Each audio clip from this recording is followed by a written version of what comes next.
பரிசுத்தரே உம்மை நன்றியோடு துதிக்கிறோம். கிருபையில் ஐஸ்வர்யம் உள்ளவரே உம்மை நன்றியோடு துதிக்கிறோம்.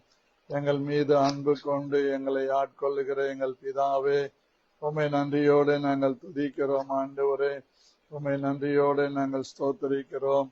ஹல்லேலூயா, உம்மை துதிக்கிறோம் துதிக்கிறோம் துதிக்கிறோம்.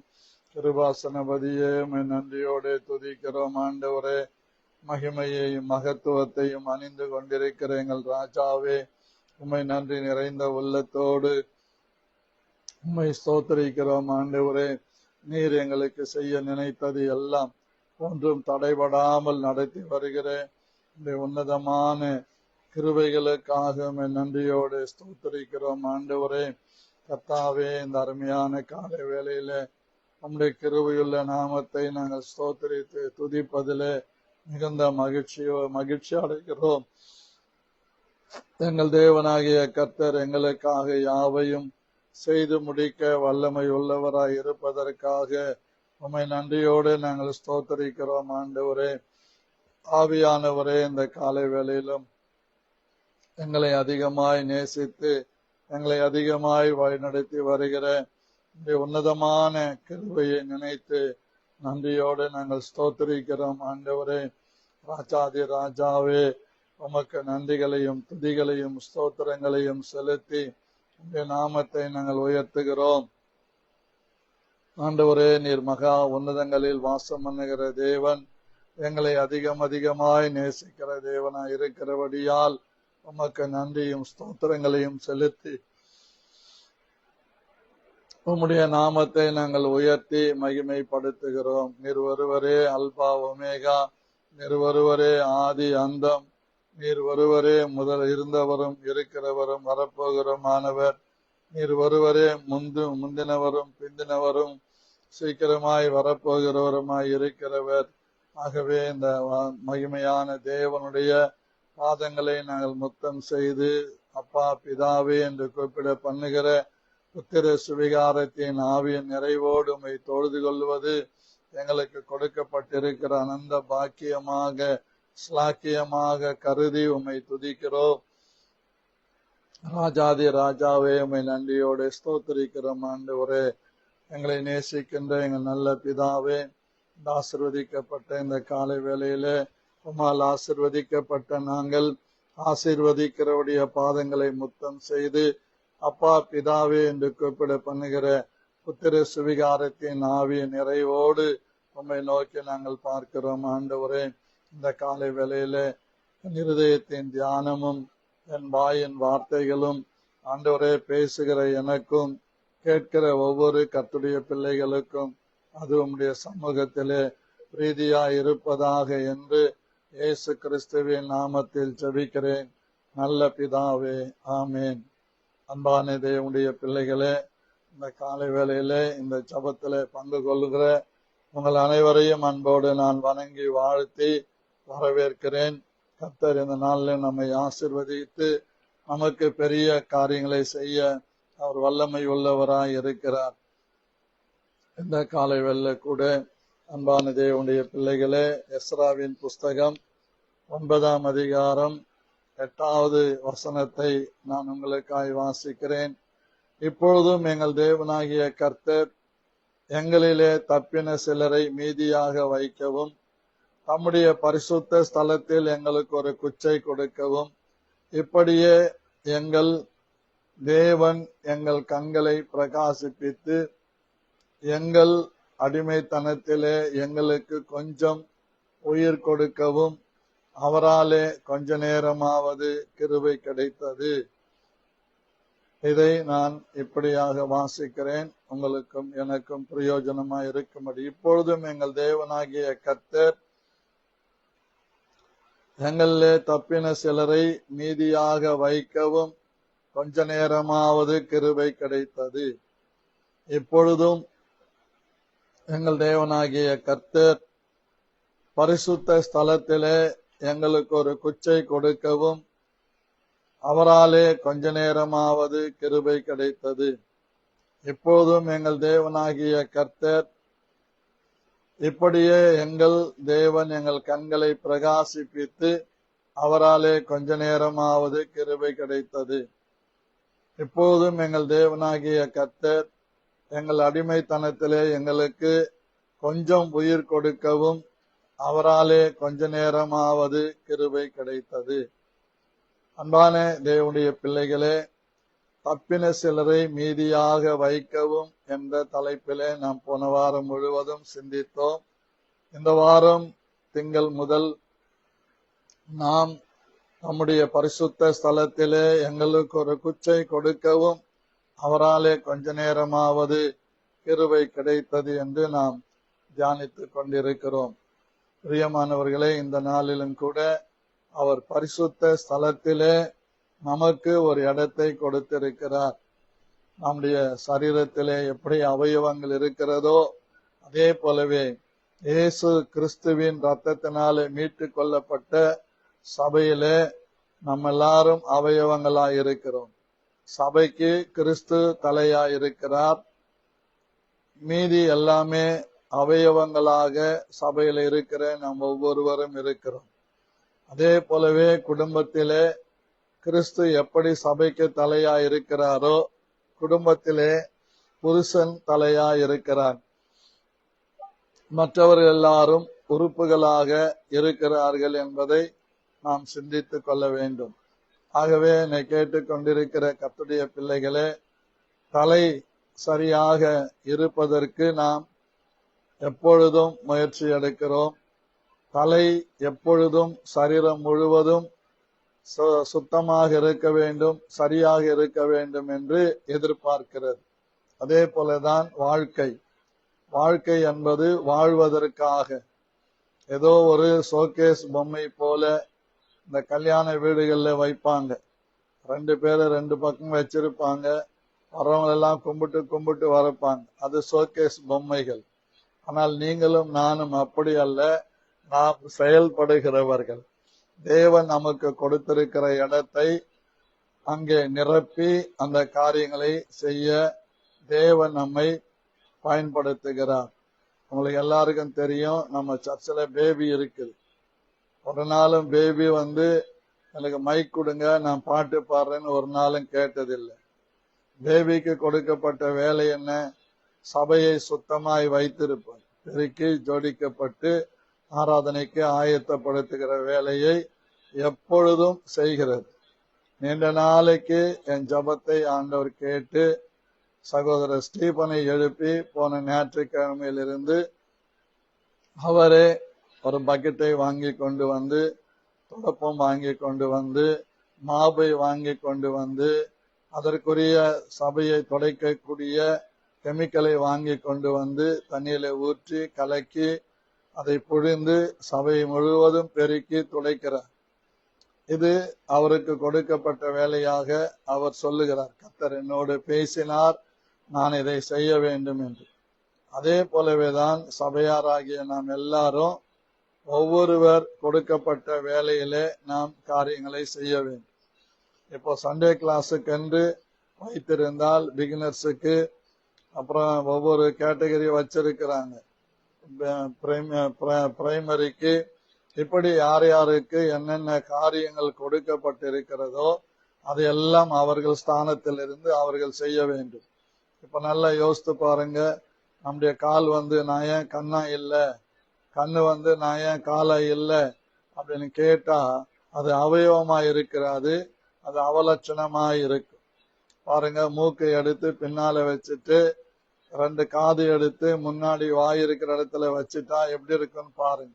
அப்படிதான் கொடுக்கப்பட்ட காரியத்திலே அந்த பரிசுத்த ஸ்தலத்திலே நாம் செய்கிறது எல்லாமே ஒரே ஒருவருக்கு தான். ஒரு முறை நான் ஒரு பாஸ்டர்ஸ் மீட்டிங்ல பிரசங்கம் பண்ணேன். இப்போ நம்ம கிராமத்துல பாத்தீங்கன்னா வேர்க்கடலை செடிகளை போட்டிருப்பாங்க. அது கலகா செடின்னு நாங்க சொல்லுவோம். செனிக்காயில் சட்டு தெலுங்குல, தமிழ்ல கலகா செடி. இந்த பக்கம் விழுப்புரம் கிட்ட திண்டிவனம் எல்லாம் போனீங்கன்னா மலட்ட கயனி, அதுல எல்லாரும் பிடுங்குவாங்க. பிடுங்கி ஒரு இடத்துல எல்லாம் வைத்து போர் அடிப்பாங்க. போர் அடிச்சு அவங்க என்ன செய்வாங்கன்னா கொண்டு அந்த எஜமானுக்கு அழைப்பாங்க. அவங்க மரக்காலால் அளப்பாங்க. சிலர் 4 மரக்கால் அளப்பாங்க, சிலர் 10 மரக்கால் அளப்பாங்க, ஒரு சிலர் 15 மரக்கால் அளப்பாங்க, ஒரு சிலர் குடும்பமா 40 மரக்கால் அளப்பாங்க. இப்படி எல்லாமே அளப்பாங்க. எப்படி பிடுங்கி எப்படி அடித்து அறுவடை செய்தாலும் அது அம்பாரத்துல போய் சேரும்போது எஜமானுக்கு போய் சேருகிறது. அதேதான் ஊழியம். குடும்பம் கூட அப்படிதான். குடும்பமாக இசைந்து செயல்படும் போது குடும்பத்திலே நாம் வெற்றியை காண்கிறோம். நமக்கு கொடுக்கப்பட்ட அந்த ஸ்தானத்தை நாம் விட்டுவிடக் கூடாது. பைபிள் அழகா சொல்லுகிறது, குருவி தன் கூட்டை விட்டு எப்படி அலைகிறதோ அதுபோல அநேகர் தனக்கு கொடுக்கப்பட்ட ஸ்தானத்தை விட்டு அலைகிறதை நாம் பார்க்கிறோம். கர்த்தருக்கு மகிமை உண்டாகட்டும்.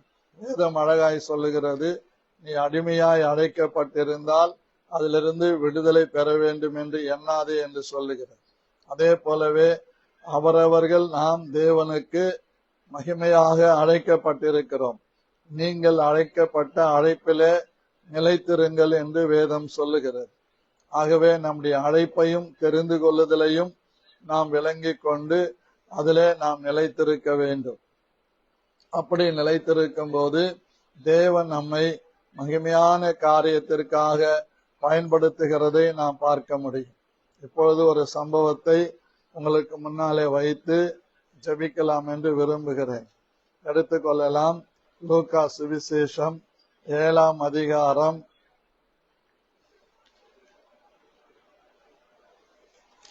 7ஆம் அதிகாரத்திலே 44 நான் வாசிக்கிறேன். ஸ்திரீயினிடமாய் திரும்பி சீமோனை நோக்கி, இந்த ஸ்திரீயை பார்க்கிறாயே, நான் உன் வீட்டில் பிரவேசித்தேன், நீ என் கால்களுக்கு தண்ணீர் தரவில்லை. இவளோ கண்ணீரினால் என் கால்களை நனைத்து தன் தலைமயிரினால் அவைகளை துடைத்தாள். நீ என்னை முத்தம் செய்யவில்லை. இவளோ நான் உட்பிரவேசித்தது முதல் என் பாதங்களை ஓயாமல் முத்தம் செய்தாள். நீ என் தலையில் எண்ணெய் பூசவில்லை. இவளோ என் பாதங்களில் பரிமள தைலம் பூசினாள். ஆதலால் நான் உங்களுக்கு சொல்லுகிறேன், இவள் செய்த பாவங்கள் மன்னிக்கப்பட்டது. இவள் மிகவும் அன்பு கூர்ந்தாளே. எவனுக்கு கொஞ்சம் மன்னிக்கப்படுகிறதோ அவன் கொஞ்சமாய் அன்பு கூறுவான் என்று சொல்லி அவளை நோக்கி, உன் பாவங்கள் மன்னிக்கப்பட்டது என்றார். கூட பந்தியிருந்தவர்கள், பாவங்களை மன்னிக்கிற இவன் யார் என்று தங்களுக்குள்ளே சொல்லிக் கொண்டார்கள். அவர் ஸ்திரீயை நோக்கி, உன் விசுவாசம் உன்னை ரட்சித்தது, சமாதானத்தோடு போ என்று சொல்லுகிறதை பார்க்கிறோம். அன்பான கர்த்தருடைய பிள்ளைகளே, இந்த வேத பகுதியிலே நாம் பார்க்கும்போது ஒரு வித்தியாசமான காரியத்தை கர்த்தர் இங்கே சொல்லிக் கொடுக்கிறதை பார்க்கிறோம். ஒரு பரிசேயன் இயேசு கிறிஸ்துவுக்கு அழைத்து நல்ல விருந்து வைக்க தீர்மானிக்கிறார். அப்படி பரிசேயன் இயேசு கிறிஸ்துவை அழைத்து விருந்து வைக்கிறதுல அவங்க ரொம்ப, அதாவது ஃபார்மாலிட்டிஸ் பார்க்கிறவங்க. பரிசேயன் என்றால் உங்களுக்கு நல்லா தெரியும். லூக்கா 18ஆம் அதிகாரத்துல 2 பேர் ஜெபம் பண்ண வர்றாங்க. ஒருவன் ஆயக்காரன், ஒருவன் பரிசேயன். பரிசேயன் என்ன செய்யறாரு? வந்து ஜெபம் பண்றார். என்ன ஜெபம் பண்றார் பாருங்க. அவர் ஜெபம் ரொம்ப வித்தியாசமா இருக்கும்.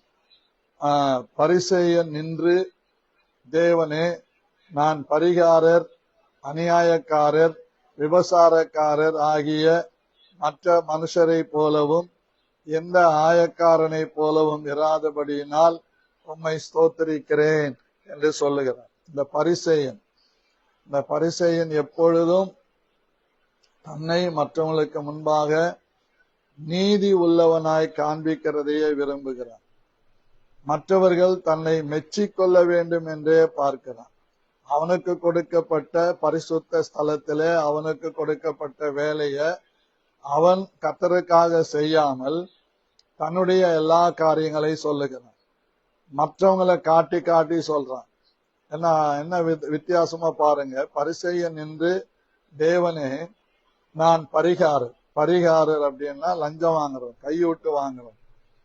பரிகாரர் இந்த பரிதானம் வாங்கிறது ஆயக்காரன் செய்வான். பரிகாரர். அடுத்து பாருங்க, அநியாயக்காரர். இந்த ஆயக்காரன் அநியாயமா வட்டி வசூல் பண்ணுவான். அடுத்து சொல்றாரு பாருங்க, விபசாரக்காரர். இந்த ஆயக்காரங்க விபசாரம் பண்ணுவாங்க. இந்த மற்ற மனுஷரை போல, அப்போ எல்லாரையும் கம்பேர் பண்ணி சொல்றான், அவங்கள போல நான் இல்லாதபடியினால் தேவனை ஸ்தோத்திரிக்கிறேன்.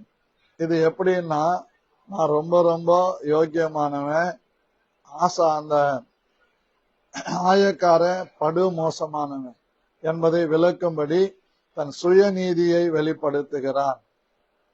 அதுதான் இங்க சொல்றார் 10வது வசனத்துல, 18ஆம் அதிகாரத்துல, 2 மனுஷர் ஜெபம் பண்ணும்படி தேவாலயத்திற்கு போனார்கள். ஒருவன் பரிசேயன், மற்றவன் ஆயக்கார்.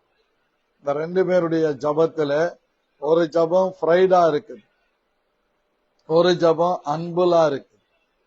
ஃப்ரைடா இருக்கிற ஜபத்தை ஆண்டவர் கேட்கல, அம்புலா இருக்கிற ஜபத்தை கேட்கிறார், தாழ்மையாக ஜபிக்கிற ஜபம். அதே ஆயக்காரன் சொல்றான், ஆயக்காரன் தூரத்திலே நின்று தன் கண்களை வானத்திற்கு ஏறெடுக்க துணியாமல் தன் மார்பிலே அடித்து கொண்டு, தேவனே பாவியாகி என்மேல் கிருபையாயிரும் என்றான். இப்ப நல்லா நம்ம கவனிக்கணும். வேதத்திலே யூதாஸ் காரியத்தை குறித்து பார்க்கிறோம். 30 வெள்ளிக்காசுக்காக அவன் இயேசுவை காட்டி கொடுக்கிறதை பார்க்கிறோம். அவனுடைய எண்ணம் எல்லாம், நோக்கம் எல்லாம் எப்படியாவது பணம் சம்பாதிப்பது. இயேசு கிறிஸ்துவின் சீடனாக வந்த பிறகு முதல்ல அவரு யோவான் சானனுடைய சீடனாய் இருக்கிறார். இந்த யூதாஸ் காரியோத்து முதல்ல யோவான் சானனுடைய சீடனாய் இருக்கிறார். இந்த யூதாஸ் காரியோத்து, இஸ்வாஸ், பிஸ்வாஸ் இப்படி சொல்லப்பட்டவர்கள் அந்த இதுல இருக்கிறாங்க. இவங்க யாருன்னா ஜூஸ் டெலிவரன்ஸ் அப்படின்ற ஒரு பேர்ல வரும், அதாவது யூத விடுதலை இயக்கம். ஆமா, அந்த இயக்கத்திலே இவங்க இருக்கிறாங்க. ஒரு தீவிரவாத இயக்கம் என்று எடுத்துக்கொள்ளலாம். அதுல இருக்கிற அவங்க ஒரு தீர்மானம் எடுத்துதான் இயேசுவிடத்திலே வருகிறார். இந்த யூதாசை குறித்து வேதம் சொல்லுகிறது, இவாசிய சக்சஸ்ஃபுல் பிரீச்சர். அவர் பேசினா யாரும் தடை பண்ண முடியாது. அப்படி சக்சஸ் ஆகக்கூடிய பேச்சாளர், திறமையாளர்.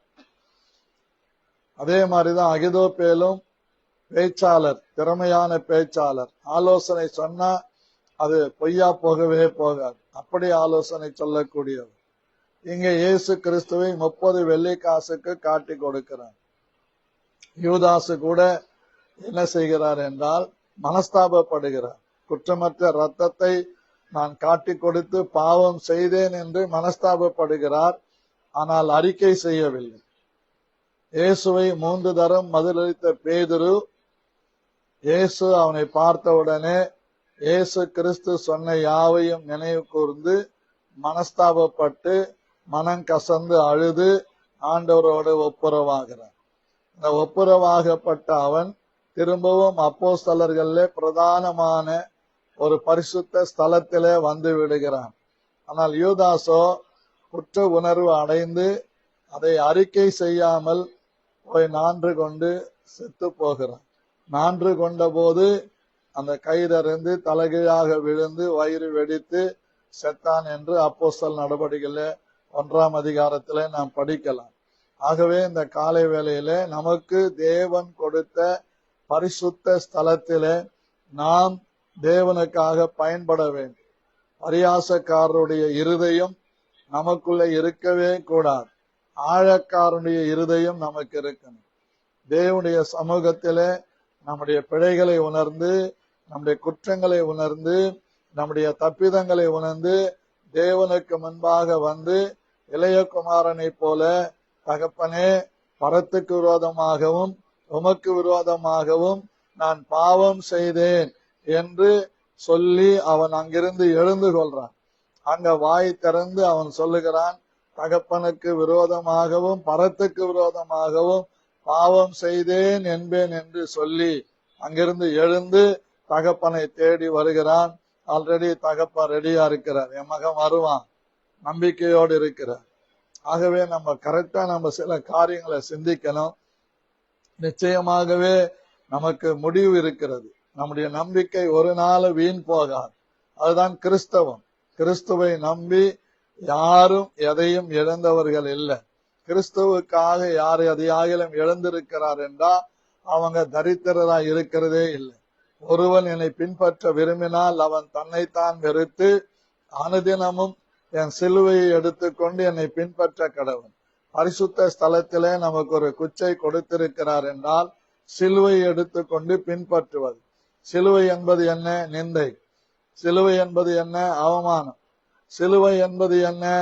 ஆண்டவருடைய நாமத்து நிமித்தம் தூசிக்கப்படுவது. சிலுவை என்பது என்ன? கிறிஸ்து இயேசுவுக்காக பாடுபடுவது. சிலுவை என்பது என்ன? எல்லாருக்காக, எல்லாருடைய சுகத்திற்காக, எல்லாருடைய நலனுக்காக நாம் அவனுடைய பாரங்களையும் வருத்தங்களையும் சுமந்து கொண்டு வாழ்வது. இதுதான் தேவன் நமக்கு கொடுத்திருக்கிற பரிசுத்த ஸ்தலம். அந்த பரிசுத்த ஸ்தலம் தேவனுக்கென்று ஒரு நாளும் நாம் செயல்படுத்தாமல் இருக்கவே கூடாது. அந்த பரிசுத்த ஸ்தலத்திலே நம்மை வைத்திருக்கிற இடத்திலே நாம் தேவனுக்காக பயன்பட வேண்டும். இந்த பரிசேயன் அப்படிதான் இயேசு கிறிஸ்துவுக்கு ராவிருந்து செய்கிறான். இயேசு கிறிஸ்து அந்த விருந்திலே பங்கு கொள்ளுகிறதை நாம் பார்க்கிறோம். விருந்திலே பங்கு கொண்ட இயேசு அந்த இடத்துல தங்கி இருக்கும் போது அந்த ஊர்ல பாவியான ஒரு ஸ்திரீ இயேசு பரிசேயனுடைய வீட்டிலே பந்தி இருக்கிறார் என்று கேள்விப்பட்டு அந்த வீட்டுக்குள்ளே வருகிறார். அருமையானவர்களே, அந்த இடம் பரிசுத்த ஸ்தலம் என்பது எப்படி விளங்குகிறது என்றால், இந்த பாவியான ஸ்திரீ அந்த எந்த காரியத்தையும் எதிர்பார்க்காமல் அந்த வீட்டுக்குள்ளே நுழைகிறார். ஏனென்றால் இயேசு கிறிஸ்து தான் எனக்கு பரிசுத்த ஸ்தலம், அவரிடத்திலே மாத்திரம்தான் எனக்கு பங்கு, அவரோடு மாத்திரம்தான் என்னுடைய ஐக்கியம் என்று அவள் தீர்மானித்து அந்த வீட்டுக்குள் வருகிறார். அந்த ஊர்ல அவளுக்கு சொன்ன பேர் என்ன? பாவியான ஸ்திரீ. என்னை கூட பாருங்க, அநேகருடைய வாழ்க்கையை குறித்து பேசும்போது, பாஸ்டர் அவன் எப்படிப்பட்ட ஆள் தெரியுமா? பயங்கரமான திருடம் பாஸ்டர், அவன் பயங்கரமான ஆள் பாஸ்டர், ஆனா இன்னைக்கு எப்படி மனம் திரும்பினான்னு தெரியல, உண்மையாகவே உங்க இயேசு உயிருள்ளவர், அவனுடைய வாழ்க்கையை மாற்றினார் என்று சொல்லுகிறதை நான் கேள்விப்பட்டிருக்கிறேன். இப்படிதான் ஒரு மாற்றத்தை ஏற்படுத்துவது. பைபிள் அழகா சொல்லுது, ஒருவன் கிறிஸ்துவுக்குள் இருந்தால் புது சிருஷ்டியா இருக்கிறான், பழையவைகள் எல்லாம் ஒழிந்து போன என்று சொல்லுகிறது. ஆகவே இந்த கிறிஸ்துவுக்குள் வாழ்கிற வாழ்க்கை என்பது ஒரு பாக்கியமானது. பாருங்க, இந்த ஸ்திரீ இயேசு கிறிஸ்து அந்த வீட்டிலே பந்தி இருக்கிறார்.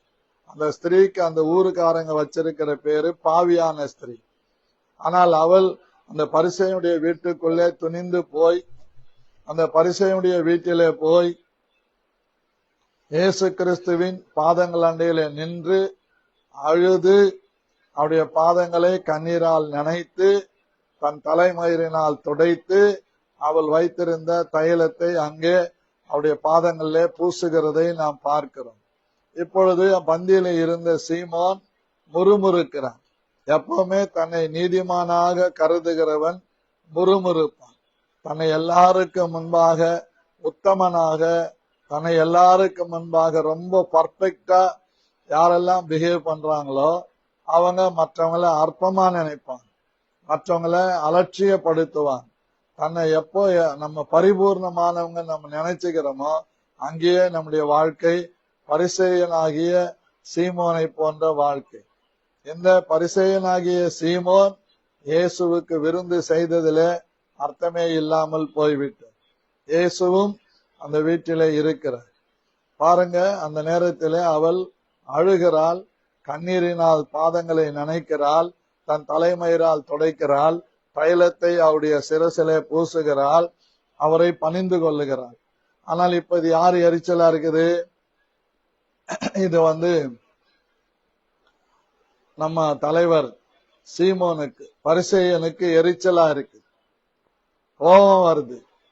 அந்த பெண் யாருன்னு இவருக்கு தெரியுமா? அவ எப்படிப்பட்டவ? எத்தனையோ குடும்பங்களை கெடுத்தவ, எத்தனையோ வாலிபர்களுடைய வாழ்க்கையை வீணாக்கினவ, நாசமாக்கினவ, இப்படியெல்லாம் உள்ளுக்குள்ள நினைச்சு பேசிக் கொண்டிருக்கிறார். அப்பொழுதுதான் இயேசு கிறிஸ்து ஒரு ஊமையை அவனுக்கு சொல்றார். என்ன அழகா சொல்றார் பாருங்க. இயேசு அவனை நோக்கி, சீமோனே, 40வது வசனம், லூக்கா 7ஆம் அதிகாரத்தில், உனக்கு நான் ஒரு காரியம் சொல்ல வேண்டும் என்றான். அதற்கு அவன், போதகரே, சொல்லும் என்றார்.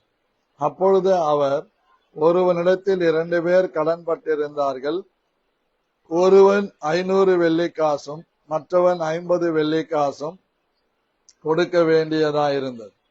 கொடுக்க அவர்களுக்கு நிர்வாகம் இல்லாத போது இருவருக்கும் கடனை மன்னித்து விட்டான். இப்படி இருக்க அவர்களில் எவன் அவனிடத்தில் அதிக அன்பாய் இருப்பான், அதை சொல் என்றார். சீமோன் பிரதியுத்தரமாக, எவனுக்கு அதிகமாய் மன்னிக்கப்பட்டதோ அவனே அதிக அன்பாய் இருப்பான் என்று நினைக்கிறேன் என்றார்.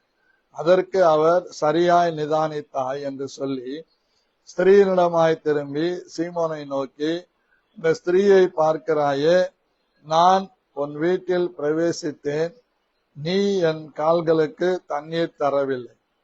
இவளோ கண்ணீரினால் என் கால்களை நனைத்து தன் தலைமயிரினால் அவைகளை துடைத்தாள். நீ என்னை முத்தம் செய்யவில்லை. இவளோ நான் உட்பிரவேசித்தது முதல் என் பாதங்களை ஓயாமல் முத்தம் செய்தாள். நீ என் தலையில் எண்ணெய் பூசவில்லை. இவளோ என் பாதங்களில் பரிமள தைலம் பூசினாள். ஆதலால் நான் உனக்கு சொல்லுகிறேன், இவள் செய்த அநேக பாவங்கள் மன்னிக்கப்பட்டது. இவள் மிகவும் அன்பு கூர்ந்தாலே, எவனுக்கு கொஞ்சம் மன்னிக்கப்படுகிறதோ அவன் கொஞ்சமாய் அன்பு கூறுவான் என்று சொல்லி அவரை நோக்கி, உன் பாவங்கள் மன்னிக்கப்பட்டது என்று சொல்லுகிறதை நாம் பார்க்கிறோம். ஆகவே அந்த கடன்பட்டவர்களிலே 2 பேருக்கு எஜமான் மன்னித்து விடுகிறான். அந்த 500 வெள்ளிக்காசு வாங்கினவனிடத்துல 50 வெள்ளிக்காசுன்னு வாங்கினவன் கடன்பட்டு இருக்கிறான். அந்த கடனை முழுவதுமாய் திருப்பி செலுத்துகிற வரைக்கும் அந்த அதிகமாய் கடன் வாங்கினவன் அவனை உபதிரவப்படுத்துகிறான், நெருக்குகிறான். இப்ப யாரு இதுல பர்ஃபெக்ட் அப்படின்னா, எவனுக்கு அதிகமாய் மன்னிக்கப்பட்டதோ அவன் அதிகமாய் அன்பு கூறுவான். அதுதான் பர்ஃபெக்ட். ஆகவே இந்த இடத்துல நாம் பார்க்கிறோம், பிரியமானவர்களே, அந்த பரிசேயனுடைய வீட்டிலே இயேசு கிறிஸ்து பாவியான ஸ்திரீக்கு பரிசுத்த ஸ்தலமாக காணப்பட்டார். அந்த பரிசுத்த ஸ்தலத்திலே இந்த அம்மாவுக்கு கொடுக்கப்பட்ட வேலையை இவங்க செய்யறாங்க. ஊரெல்லாம் அவங்க என்ன பேசினாலும் தேவன் என்னை குறித்து என்ன நினைப்பார் என்பதை அங்கே பார்க்கிறோம். அவள் செய்த அந்த நற்கிரியை, அவளுக்கு பாவங்கள் மன்னிக்கப்படுகிறது. சீமோனுக்கு முன்பாக, பரிசேயனுக்கு முன்பாக இந்த பாவியான ஸ்திரீ சாட்சியாக இருக்கிறார். இதுதான் இன்னைக்கு நமக்கு தேவை. பர்ஃபெக்டா இருக்கிறேன் அப்படின்னு சொல்றவங்களுக்கு முன்னால நாம் பாவிகளா இருந்தாலும், தள்ளப்பட்டவர்களா இருந்தாலும், ஒடுக்கப்பட்டவர்களா இருந்தாலும், படிப்பறிவில்லாதவர்களா இருந்தாலும், பழக்க தோஷங்களிலே மாற்றங்கள் இல்லாதவர்களா இருந்தாலும், இயேசு கிறிஸ்துவின் சமூகத்திலே வந்து தன்னை தாழ்த்தி அவரோடு ஒப்புரவானவங்களுக்கு ஆண்டவர் ஒரு நல்ல ஸ்தானத்தை கொடுக்கிறார், இடத்தை கொடுக்கிறார்.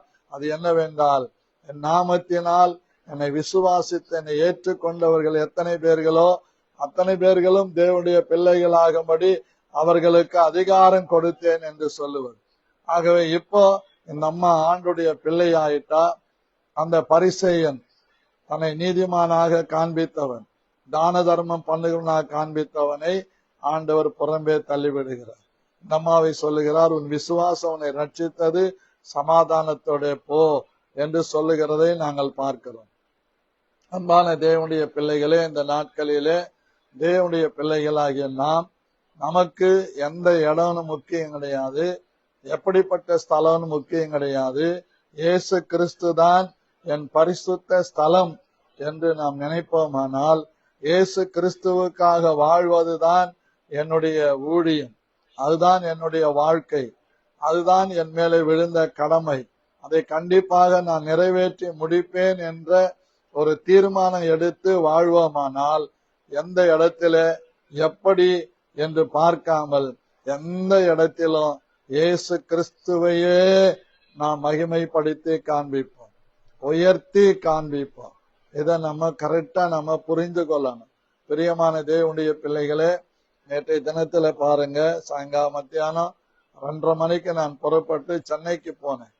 சென்னைக்கு போய் எக்மோர்ல இறங்கி ஒரு ஆட்டோ பிடிச்சு போகும்போதும் அந்த ஆட்டோக்காரருக்கு ஆண்டவரை பத்தி சொன்னேன். அவர் சொல்றாரு, ஐயா, இந்த ஆண்டவரை மாத்திரம் நான் ஏற்றுக்கலன்னு சொன்னா என் குடும்பம் நாங்க நாசமா போயிருப்போம். பாருங்க, நான் அந்த இடத்துல ஆண்டவரை குறித்து அவருக்கு சொல்லும் போது அவர் சொல்லுகிறார், நான் ஆண்டவராகி இயேசு கிறிஸ்துவை சொந்த இரட்சகராக நான் ஏற்றுக்கொண்டதினால என் மகளை CA படிக்க வச்சிருக்கிறேன், இன்னொரு மகளை வக்கீலா படிக்க வச்சிருக்கிறேன், இன்னொரு மகள் ஒரு கோர்ட்டுல ஜட்ஜா இருக்கிறாங்க, நான் ஆட்டோ ஓட்டுறேன். ஏன்யா நீங்க பிள்ளைங்க சம்பாதிக்கிறாங்களே அமைதியா இருக்கலாமே கேட்டதுக்கு அவர் சொல்றாரு, ஐயா, ஆண்டவர் எனக்கு கொடுத்த வேலைய நான் செய்யறேன்.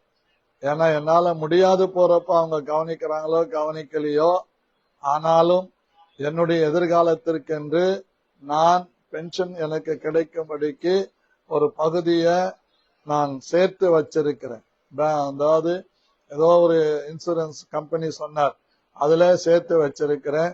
ஏறக்குறைய 1 கோடி ரூபாய்க்கு அதுல இன்சூரன்ஸ் இருக்குது. அதுல இருந்து எனக்கு பென்ஷன் வரும்.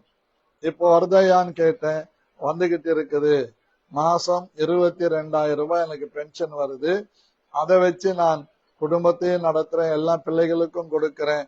ஆனாலும் நான் இந்த ஆட்டோ ஓட்டுறத நிறுத்தவே இல்லை. ஏறக்குறைய அவருக்கு 70 வயது இருக்கு.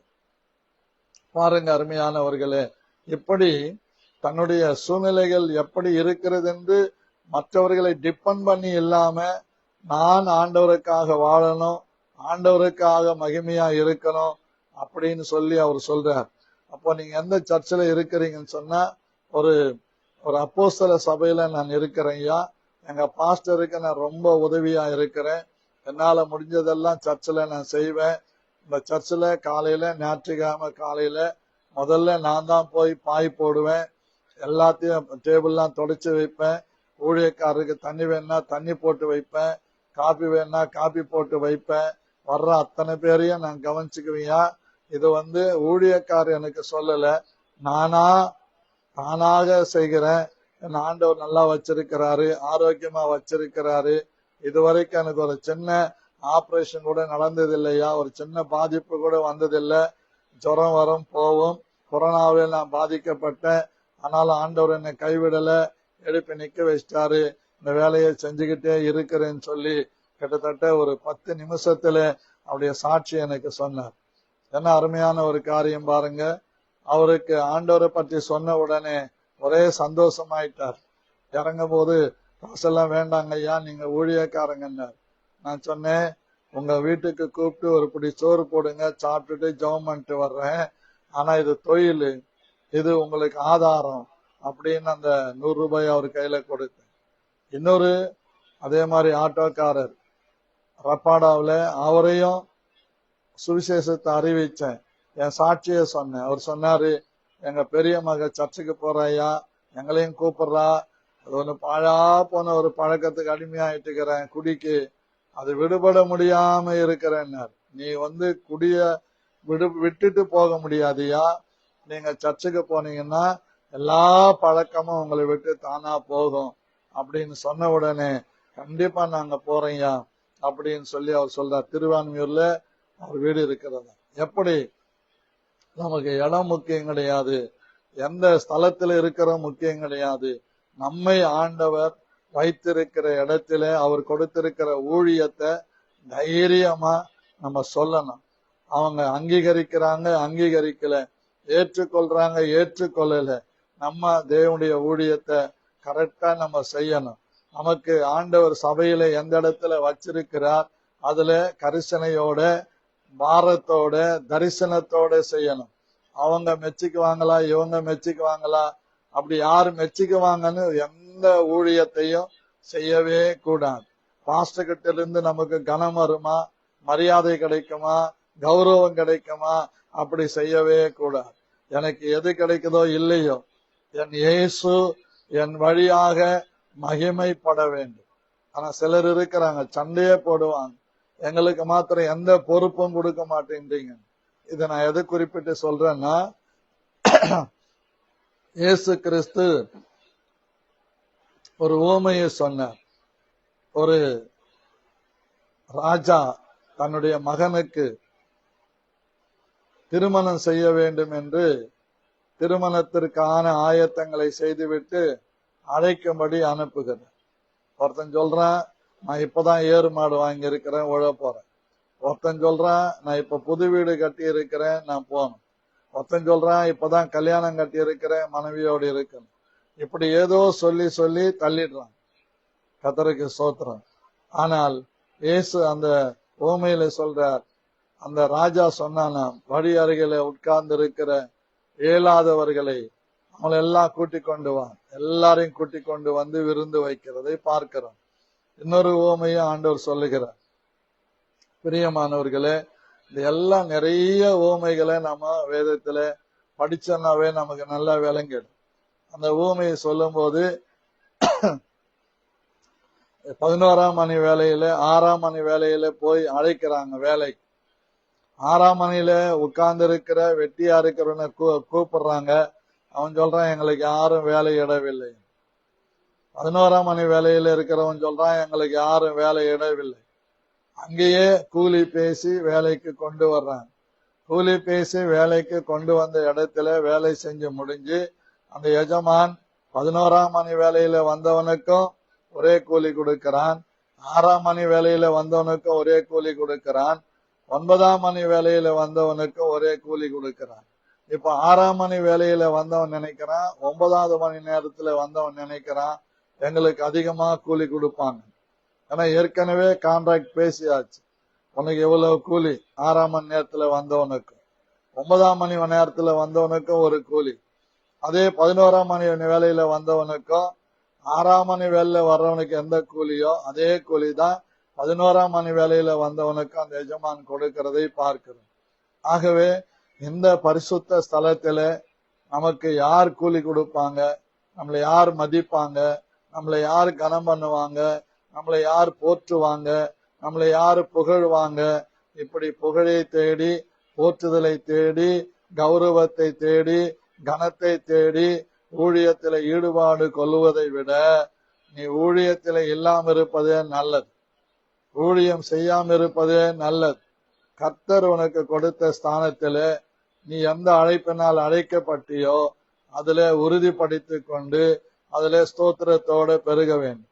அதுதான் 1 கொரிந்தியர் 15ஆம் அதிகாரம் 58வது வசனம் இப்படியாய் சொல்லுகிறது. ஆகையால் எனக்கு பிரியமான சகோதரரே, கர்த்தருக்குள் நீங்கள் படுகிற பிரயாசம் விருதாவாயிராது என்று அறிந்து நீங்கள் உறுதிப்பட்டவர்களாய் அசையாதவர்களாயும் கர்த்தருடைய கிரியையிலே எப்பொழுதும் பெருகலாயும் இருப்பீர்களாக.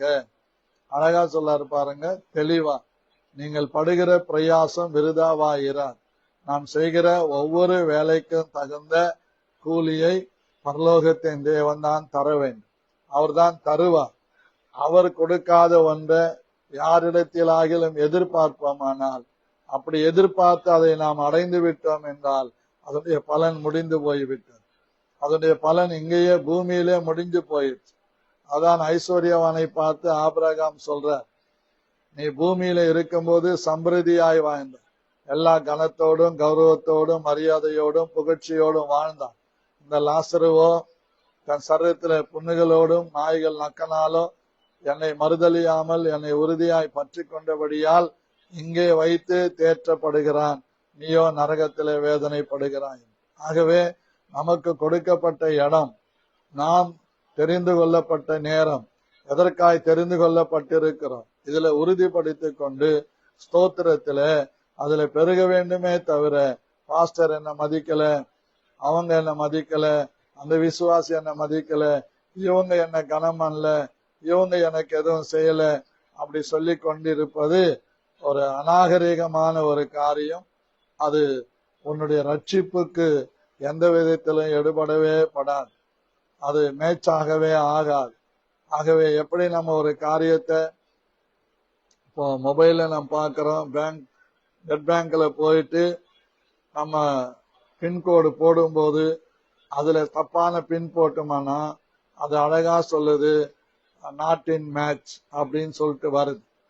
அதே மாதிரி நம்ம ஏதாகிலும் ஒரு காரியத்தை ஓபன் பண்ணும்போது பாஸ்வேர்டு தப்பா போட்டுன்னு சொன்னா நாட் இன் மேட்ச்ன்னு வந்து, அதே தாங்க வாழ்க்கையில கூட நம்ம ஆண்டவருக்கும் நமக்கும் ஒரு நல்ல உறவு இருந்தா நாட் இன் மேட்ச்ன்னு வராது, வில் பி ட்ரை அப்படின்னு வராது. ஏனென்றால் நாம் ஆண்டவருக்கு எப்பொழுதும் எல்லா காலத்திலும் எல்லா சூழ்நிலையிலும் ஏற்றவர்களாய் உகந்தவர்களாய் இருக்க நம்மை அர்ப்பணிக்கலாம். கர்த்தர் நம்மை ஆசீர்வதிப்பார். நம்ம எல்லாரும் அர்ப்பணித்து இருக்கிற இடத்துல செபிப்போம். சொல்லுவோம், நல்ல பிதாவே, இயேசு கிறிஸ்துவின் நாமத்தினாலே உமக்கு நன்றி சொல்லுகிறேன். ஆண்டவரே, அழைக்கப்படாத பாவியான ஸ்திரீ பரிசேயன் வீட்டிலே போய் இயேசு கிறிஸ்துவினுடைய பாதங்களில் கண்ணீரினாலே நினைத்து தலைமயிரினாலே துடைத்து பரிமள தைலத்தை பூசி தன் பாவங்களற கழுவப்பட்டு சாட்சியாக்கப்பட்டது போல நாங்களும் எங்களை வைத்திருக்கிற பரிசுத்த ஸ்தலத்திலே ஊழியத்திலே ராஜ்யத்தின் மகிமைக்காக எந்த ஈட்டையும் எதிர்பாராமல் உமக்காக வாழுகிற உமக்காக செய்கிற கிருபையினால் எங்களை நிரப்பும்படி இயேசு கிறிஸ்துவின் நாமத்தில் வேண்டிக் கொள்ளுகிறேன் நல்ல பிதாவே.